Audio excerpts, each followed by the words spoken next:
There is a brand new esports competition on Le Mans Ultimate, the Logitech McLaren G challenge, with a lot of big prizes, a McLaren and a fixed setup. So today we're going to be going over a lap guide of the first round, which is held at Spa. So let's see what it takes to get a fast lap in this hot lap leaderboard. So when you first open the game, you have the Logitech McLaren G challenge qualifier pop up. You also have a register button, which takes you to the official competition Discord. So it's very important to go on there if you want to compete, because there's a lot of different details and a lot of information about the competition and about the eligible countries and whatnot. So it's very important to know before you try the series and maybe can't participate because of reasons and T's and C's. And here, the way you find it is you go into the daily race section, and there, it's right in front of you. Obviously, if the server's not open, or the say for example the LMU fixed races are next, you just go into the upcoming section, and if you have Race Control Pro, then you should be able to register for that next daily race. So we're not going to register for this race. We're going to go through instead on a very in-depth lap guide. So let's get into that. So the main thing to bear in mind is obviously you're on fixed setup because it's a bronze daily race, which means that you can only change the following. So you can only change the onboard TC, the TC power cut, the TC slip angle, the anti-lock brake system, so the strength, the brake bias, which is by default set at 52.2, the fuel ratio and virtual energy, and the max pedal force, which is set at 100% by default. That is all you can change. Obviously, we're in a single player practice session, so it shows you can change all of this, but I assure you, you cannot, unfortunately. So you've not got a lot of things to play with, so you need to use them to your absolute maximum disposal. So the main thing to note is the fuel ratio needed, or the amount of litres needed. You need 34 litres for the race, and around 13 litres for qualifying. There'd probably be a few litres extra in there, but that is what I've been using, and that has worked pretty okay for me. For traction control, it seems like a wide variety of things work. I've seen people using as high as 544 or 545. I tend to use 333 or 332 around that margin. But as I say, it's all about preference on this. You need to make sure you feel comfortable with the car and with the traction control that you use. For the wheels and brakes, I did experiment a little bit with the max pedal force. I found that you could go down to 117 kgf, or around 98%. It's not a huge difference. It's kind of much of a muchness, but obviously the McLaren doesn't have the best brakes by default, so generally you will just keep this at 100. ABS can be either 6 or 9, depending on how much rotation you want under braking. Generally, ABS 6 makes the car a lot more nervous under braking, and means you can turn, kind of flick the car in a bit more under braking. And generally, I think that is what the faster leaderboard lap times have been doing, and I did go a little bit faster on ABS 6, despite it feeling worse to me. And then obviously brake bias, I've seen a lot of people using as far as 43. I didn't find that worked quite as well for me. I used around 44.5 to 46, around that margin. But obviously that's if you want to go for the super fast lap times. If not, around 47, 48 should be perfectly fine for you if you're just driving for a bit of fun and a little bit nervous and a bit scared of the car under braking, because the car is very, very twitchy, let that be known. And even I sort of find the car a little bit too nervous under braking, especially with ABS 6 enabled. So let's just take a couple of quick laps around the track to kind of show where the key points are on the circuit. And then we're going to go and try and do a flying lap and see what sort of lap time we can hit on race fuel. So, as you can see, coming out the pits on nice and toasty tyres from the outset. You see we haven't changed the virtual energy. All we've done is change the litres, or the fuel ratio. What I find when shifting is around the second red light on the speedometer is roughly where I aim for.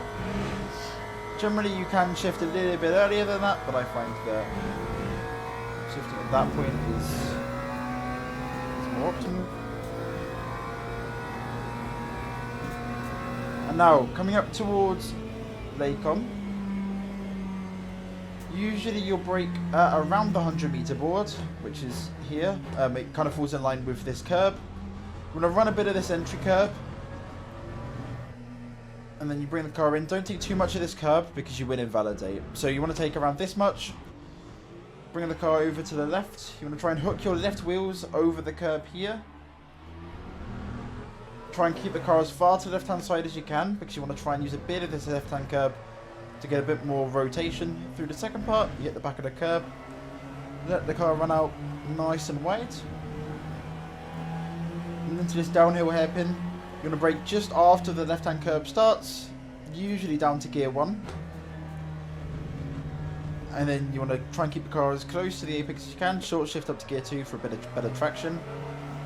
And you want to keep the car relatively narrow out of that corner. You want to bring the car over to the right-hand curb. Keep it in thirds, I find is better, but I've seen a lot of people go down to gear 2. You want to try and use a bit of that inside curb. Let the car run out. Again, if you run out onto the gravel, you will invalidate, so be careful not to do that. Just run out onto the green. And then into Puon. I generally use this digiboard on the right-hand side as my brake reference. So we go past to that. Have a slight dab of the brake, usually down to third, and then a short shift up to fourth mid-corner, but that does tend to destabilise the car quite a bit, so if you're a little bit nervous again going into this corner, it's a very, very difficult, very tricky corner to get right, so I would probably advise, you know, keeping it in fourth if you want a little bit more stability and consistency through P1. And now up to, well, it's formerly Piff Path, I'm not entirely sure what the name is now, but up to the Piff Path chicane is we're going to call it. You're going to brake just after this curb on the left hand side. You're going to brake kind of trailing into the corner. Then you want to coast. Clip the inside curb a little bit, but don't take any of the green AstroTurf or anything like that because you will get a bit of over rotation. Again, it will destabilize the car, make it bogged down. You want to hit the back of the apex here. Let the car run out again onto this red and yellow and a bit onto the green. A little bit of gravel isn't going to be a huge issue at that corner. It does make the car a little bit slower, but it's not a huge issue. Down to gear 2 through here. Get back on the throttle, let the car run out. The key thing is just track usage. You want to use as much of the curbs and stuff as you can. And then through here, turning quite late. Try not to hit too much of that inside curb because it can cause the car to understeer out wide onto the gravel there, which doesn't usually work. So you want to try and avoid the gravel on the left and avoid the inside curb as much as possible. But yeah, as I mentioned, as I rudely interrupted myself, the main key at this track is track usage. You know, we use as much circuit as you can because obviously the car does understeer quite a bit. So it is even more important to use that track to carry as much corner speed as you can. But the main thing also to mention, be very, very careful through this corner Bronchemont. The car is very, very sketchy, even on a fixed setup. It is a very, very sketchy car. And the rear does like to twitch around a little bit, so be very, very wary that the car will try and bite you. And now, final corner, you want to brake just before this Michelin board or before the 100-meter board. I'll reverse a little bit so you can see that in view. Okay, so actually let me, there we go. It is letting me reverse now. But you can see the Michelin board is slightly before the 100-meter board. So, just in general, that's kind of your reference point for braking. And you do want to sling it over this right-hand curb. At least in my experience, it feels a little bit more consistent throwing it over here. And then you want to try and turn in quite late for the second part. And then let the car run out. You can run out all the way on this exit curve here. And then coming down towards turn 1. Again, just to check this reference point, the Total Energies board, or the 100-meter board, kind of around that is pretty decent as a braking point. Or you could use that Rolex board on the right, or the Digiboard on the right, or that little red box that you can see in the catch fence there. So you have quite a few very minor braking references for turn 1, but it is very crucial. You want to turn in quite late into this corner because you want to prioritise your exits. So you see here, turning quite late, hit the back of the apex, getting back on the throttle, and then making sure you're able to get to full throttle up to Eau Rouge, which we will briefly go through because it's quite important to know.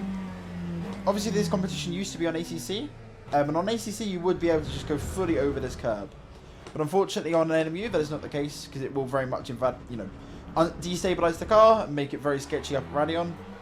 So what you actually would do is approach from obviously the wall, use quite a lot of left-hand curb, and then try and hold the car a little bit left before turning right, try and avoid the inside curb as much as possible. And you can use quite a bit of that left-hand curb in this car, but be careful not to invalidate, because if you use too much, you will get a yellow cut, and that will get rid of your lap, basically.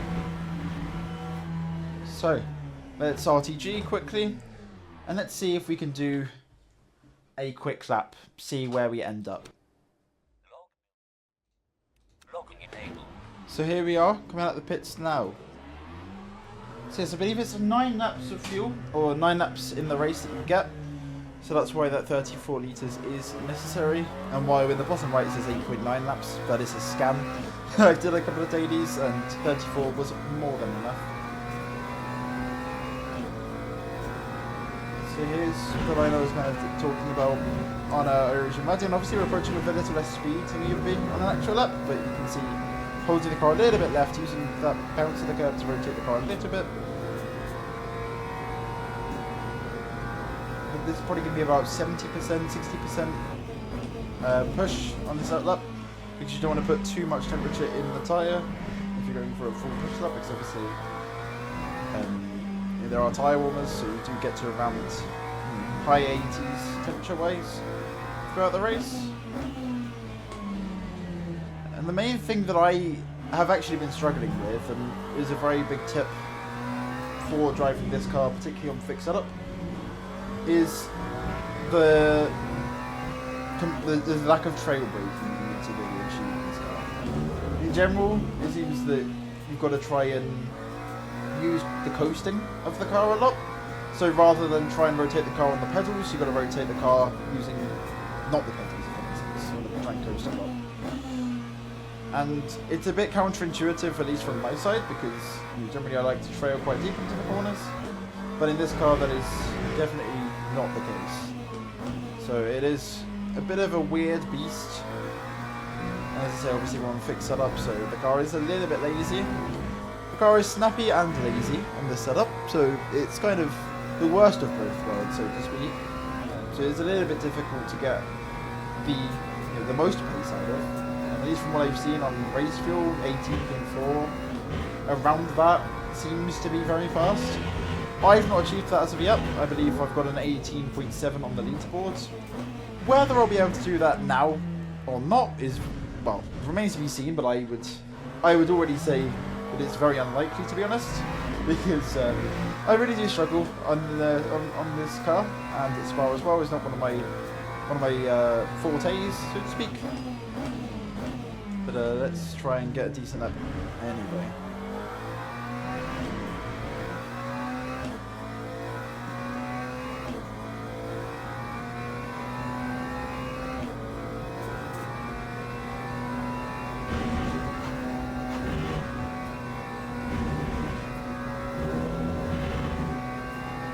I had a feeling that was going to be a yellow there. Fortunately, that was not the case.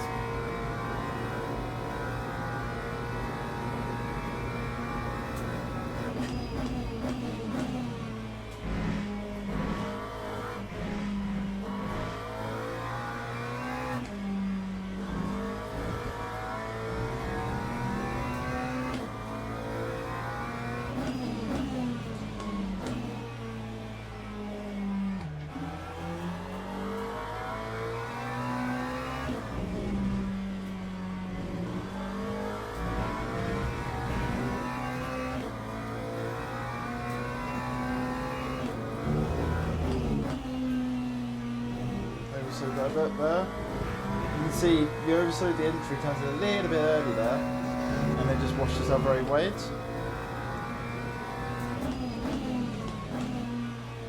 And then the complete opposite the following corner, actually overshot.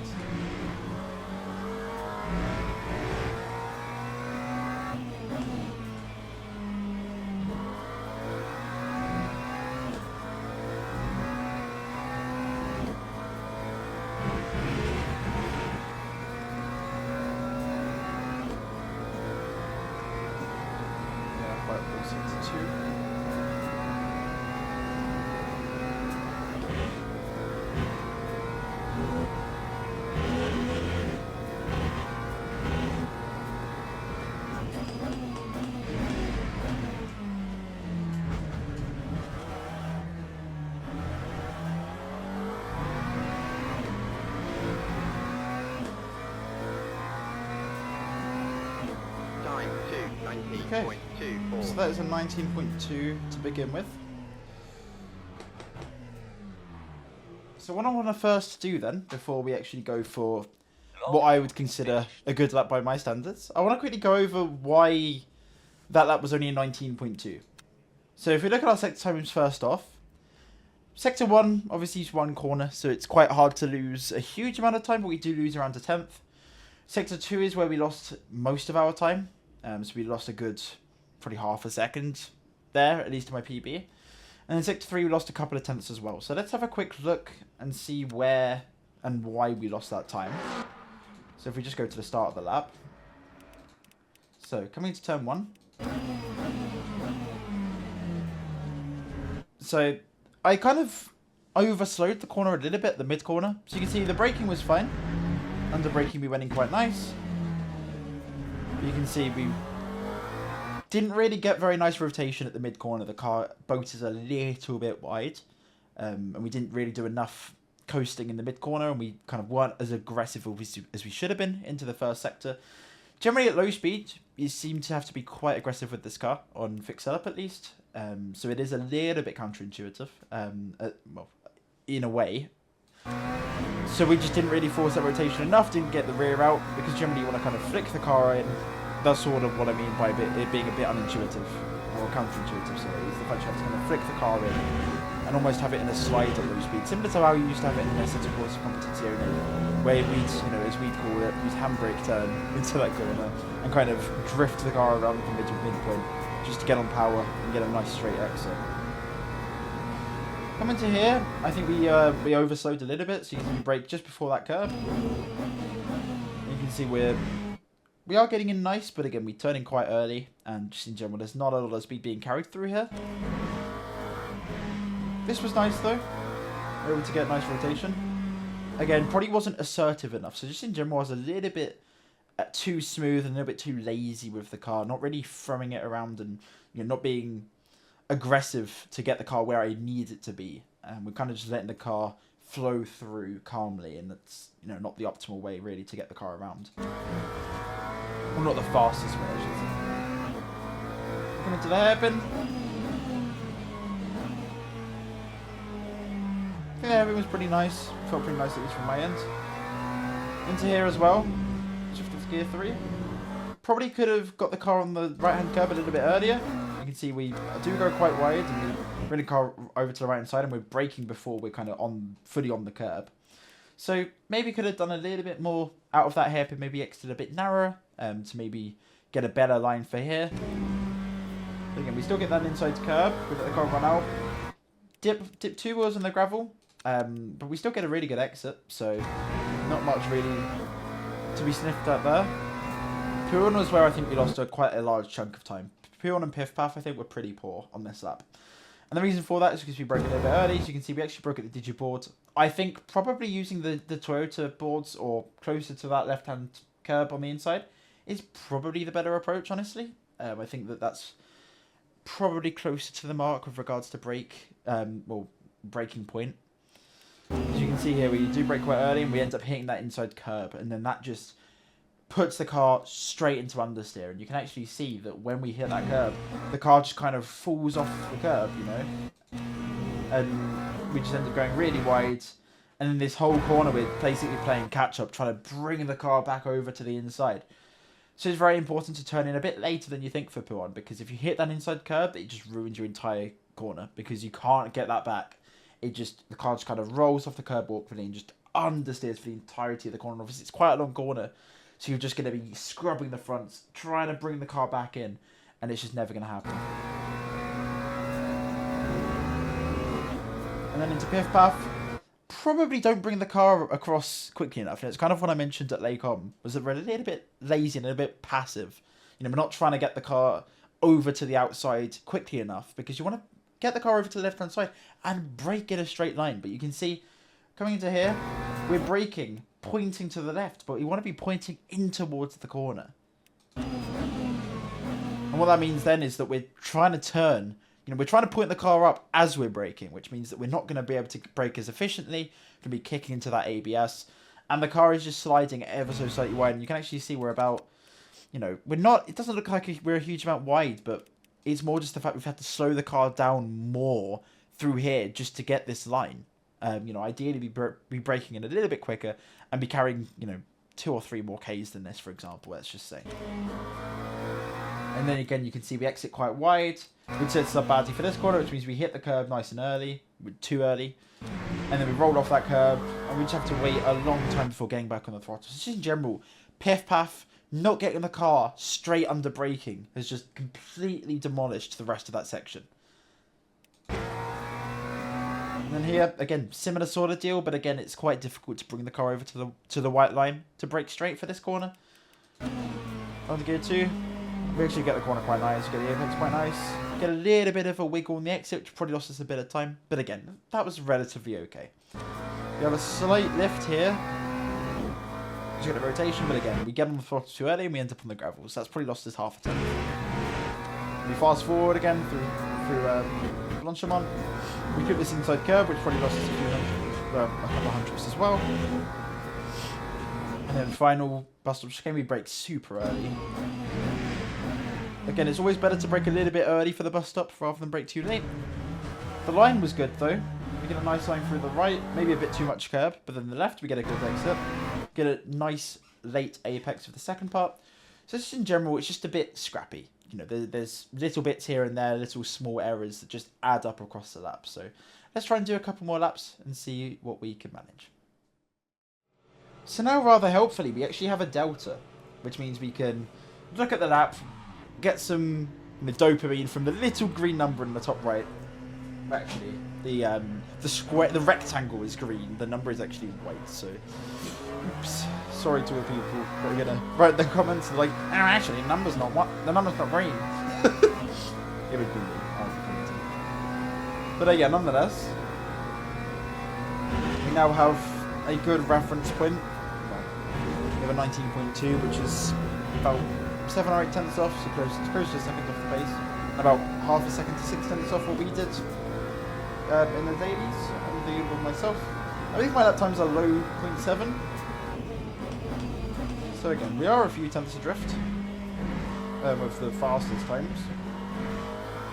But crucially, this lap is even further adrift. So we're going to try and get a little bit closer to that 18.7 to give you guys a relatively front-running lap time to go off.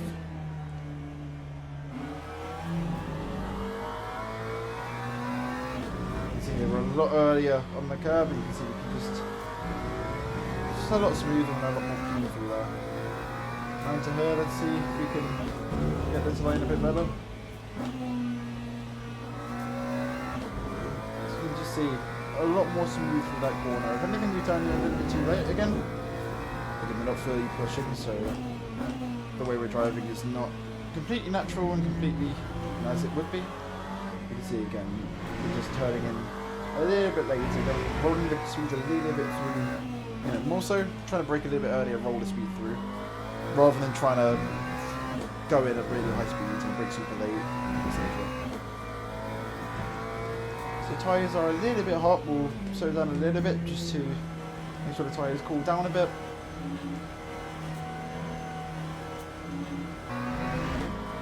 Okay, let's see what this lap's like. This lap's like now.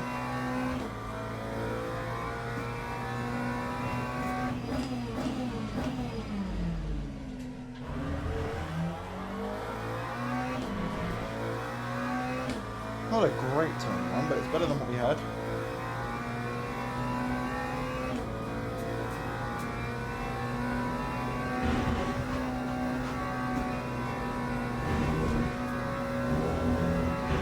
Pretty poor riding on our Rouge. Okay, we're only 600 up.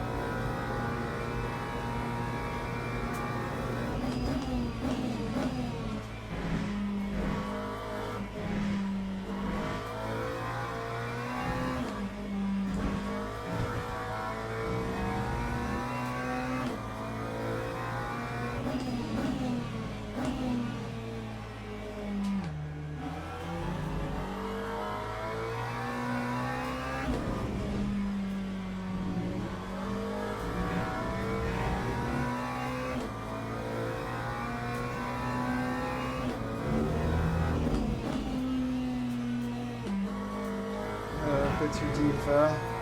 Basically led to exactly what we had when we hit the curve. Still gains time though.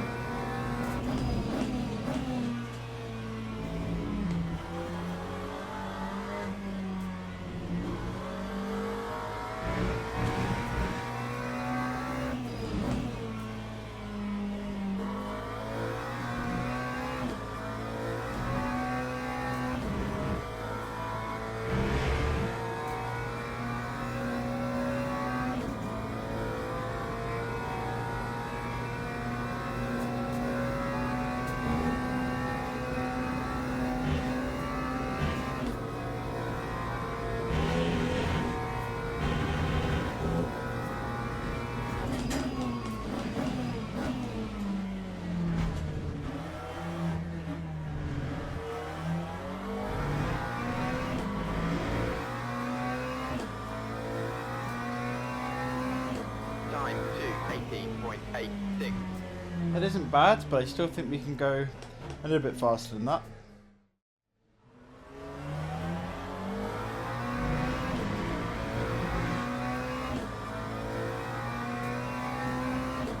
Lap 2, 25.54.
Okay, that is PB.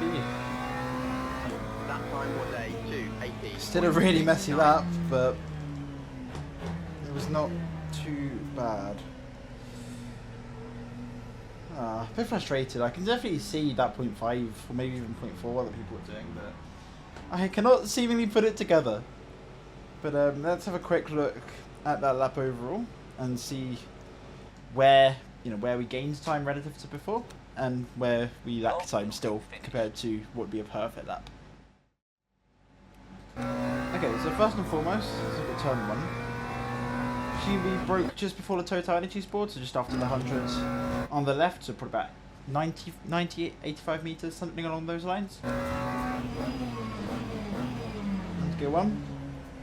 We've got a really nice rotation through here, but the problem was I got a little bit too early on the throttle. And then kind of got a bit of understeer on the upshift. So you can see actually on the upshift here. Actually no, it was earlier than that, sorry. But we did get a bit of understeer, which meant we ended up on this sausage curb. And you could just see like on the delta during that lap, it just went down after this exit. So I think we probably had about half a tenth in hand. And then, yeah, lost probably 300s, 400s down this straight. Fortunately, we got Eau Rouge really nice. We had a really, really nice line. As you can see, we hooked a little bit of that green on the left. You can see we hold the car nice and far right. And then we can, we just clip the right curb with the right front wheel. And you can see we use a lot of this left-hand curb, and you can just see that's where we gain a couple hundreds back, or 100 or so back on our PB previously.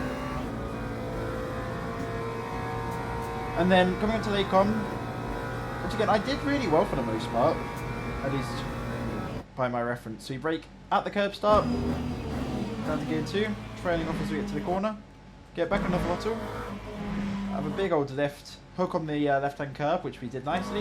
You can see we exit the corner really, really nice. You know, we're right on the left-hand side, but I was a little bit hesitant on the upshift here. I should have short-shifted, and that would have rolled a bit more speed through the corner. But you can see we short-shift quite late, and short shift while we're turning, and that you can just see actually visibly the car just becomes less direct. The car just kind of boats a little bit wide. You can see we're not taking as much curb as we'd ideally want. We have to be a little bit hesitant on the throttle there, have a little slide. Just not a great right-hander there at the end, unfortunately. But luckily, we had a really nice hairpin. Brake just after that curb on the left-hand side starts. Clipping the right-hand curb a little bit for a bit of a hook. We V the corner off. As you can see, short shift up to gear 2. But you can see we're right over the right hand side, which means that the next corner has been set up really nicely, which means we should be able to get it really good. But I go in too fast. I turn in too late, go in too fast. You can see we're wide of the curb. And then you see we have to be so late on the throttle, and that probably lost us 7 or 8 hundredths, I think. I'm pretty sure I was pretty high in the green, and then we came out of this corner pretty much neutral, if anything a little bit in the red. So really unfortunate, but very easy to do because you've got to try and use that curb on the right hand side for a bit of rotation and a bit more extra space. But it can also unsettle the curb, and as I say, there's no real references into here, so you can see we just go a little bit wide, and that lost us a lot of time, unfortunately. And then into Puon. You see brake close towards the Toyota Gazoo racing boards on the right hand side. Clip the curb a little bit, which didn't help us a huge amount, and we probably overslowed a little bit, so probably a couple of Ks too slow at the apex. But you can see versus the other laps that I did previously, we crucially can get the car back over more or less to the white line on the inside. So that's where we gained a lot of that time back. And then into Piff Puff. Get the car right over to the left-hand side, but unlike what we did on previous laps. So you brake just at the start of that curb, and to gear 2. Do miss the apex slightly, but again we get a nice tight exit through the right, which means we can power through the left nicely. Now bring the car over to the left-hand side for Stavalo. Very short braking zone, brake just before the, or just at the entry curb. Get back on the throttle nice and early, let the car run out, and here you throw the car in a little bit, use the curb to kind of unsettle or rotate the car a little bit through here. Get a slight lift, short shift, get a little bit on the curb, and you see we get a little bit of a slide, but we gained quite a lot of time through that right hander there. And now onto Bonchaman. I believe on the previous lap I clipped the inside curb. Fortunately on this lap we did no such thing. Nice clean line through. And then here, brake just before the mission on board. We brake a little bit late. You can see we don't fully get on hook on the right hand curb. We do more or less, but we don't fully get up there, which is a bit of a shame. We didn't get the best rotation. We still get quite a nice, swing through the left because we exit quite narrow or quite far to the right hand side. So we get a good, nice clean sweep through the left. We get a nice good exit. And you saw we gained quite a lot on that exit. So that lap, quite a missed opportunity. I think we lost probably a few hundredths in the bus stop by overshooting. Definitely lost around a tenth or more, at least to what I can optimally do in Sector 2. Sector 1 I think was pretty decent. I think maybe lost a few hundredths, so maybe a low 7 for me. I think probably mid 8, low 8, Sector 2 for me, and then obviously a mid 9. So probably optimal is around a mid 5 for me. Obviously the super quick guys are probably into the 3s by the end of the week. They'll be at the end of the leaderboard at least. So, but again, I'm relatively happy with that lap. But I want to quickly look at Coach Dave Delta, because of course we've got the data there to look at, so we might as well use it. So let's have a quick look before we round off this video. So here we are, I will move myself over to the left-hand side here. You can see we've done a 16.686. Our optimal was a 667. I know, I can hear you guys laughing. I'm laughing too on the inside. But you can see we've done quite a few runs here. I reckon the optimal, if we look at microsectors, is probably closer to a 5. But we will look at the data just quickly here. Fortunately, you've also got Amadeo's reference lap. I would rather watch my reference lap just so I can actually compare it directly to the data. But unfortunately, we are not able to do that, which is a bit of a shame. But let's quickly have a look at the inputs. So you can see, turn 1, very aggressive braking. See, we're onto the throttle quite early, so pretty much as we're off the brake, we're straight back onto the throttle again. Keep it completely flat up radion. Brake, nice and hard. But you can see there's not really a trailing phase. We're pretty much on the brake full and then off. And then a little bit of coasting in the mid-corner, which you can see here. Back to throttle. And then again, bit of a lift as we want to get the turning done. You can see that coincides with the steering input. Then back to throttle. Again, a little lift. So, a lot of when we're getting the steering done, we want to be coasting. And you can see that with the inputs. A lot of the time we are coasting while turning. And, that's when we want to get the rotation done. You can actually see relative to Amadeo's lap how late I actually lifted for here. So, yeah, very unfortunate. But you can see, we do lift later than him, and we get back to the throttle later. So, not optimal for me there, unfortunately. But, it's very clear. You can see that on the data. So, that's one of the many good things about Coach Dave Delta, the app. If you have a subscription, you're able to use the app, look at reference laps, obviously set by some of the Coach Dave Pro drivers, which means that you can, compare and see these sort of mistakes with a line on a graph, which, kind of vindicates and confirms what I already felt on the lap. So it's always quite nice to sometimes have some confirmation there. And again, very short brake, a lot of coasting mid-corner, back to throttle. So that's kind of the main thing, is the coasting. That maybe you wouldn't have in certain other cars. For example, the Ford, you really wouldn't have that. Similar to the Corvette as well, you wouldn't really have that too much, at least at low speed. But obviously McLaren just seems to be one of those cars that you go in and you just kind of steer the car rather than rotate the car on the pedals. So it's a little bit strange. But that's definitely one of the things that I think gained me a lot of time. I was kind of stuck doing 18.9s, 18.8s, and then I kind of realised that, you just coast. Because I was trying to trail too deep, kind of how I would in the Ford, and it just doesn't work in this car. So that's one of the biggest things that I had to get my head around, and I think for all of you guys as well, that's probably going to be the biggest time gain, is the coasting and making sure that you're not trying to trail through the corner on the brake. You're trying to just trail off nice and quickly and just let the car do its thing mid-corner. So that's one of the main things. So very, very difficult, but I think once you get it, it's a generally relatively pleasant experience. As pleasant as fixed setup at Spa can be.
So there we have it. That is how you conquer the first qualifier of the Logitech McLaren G Challenge at Spa in the fixed setup McLaren.